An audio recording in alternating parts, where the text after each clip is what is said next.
2, 1, fight. All right, well, this is the Nightwing we know and love.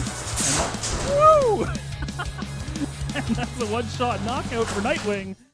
Smells like burning robots in the graveyard of our friendship.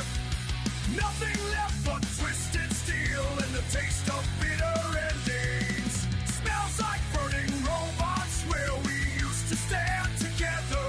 Now just smoke and rusted dreams that will never get back. Once we were unbreakable, now we're scrap metal and rage. All our years reduced to this burning wreckage on the stage.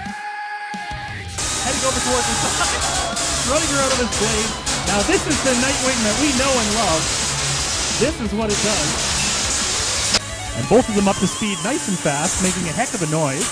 And the Undercutter on Nightwing you can see going directly into its opponent's frame on the front.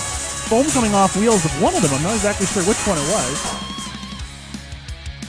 There's sparks flying all over the arena there with those big weapons hitting each other.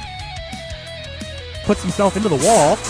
And a hard hit as both spinning weapons go toe-to-toe. You can see wheels coming apart on both sides. Oh my goodness, there's a lot of foam coming off the wheels on Nightwing, but an entire wheel has come off of the front of Neon. Smells like burning robots in the graveyard of our friendship. Smells like burning robots in the graveyard of our friendship. Nothing left but twisted steel and the taste of bitter endings. Smells like burning robots where we used to stand together. Now just smoke and rusted dreams that will never die back.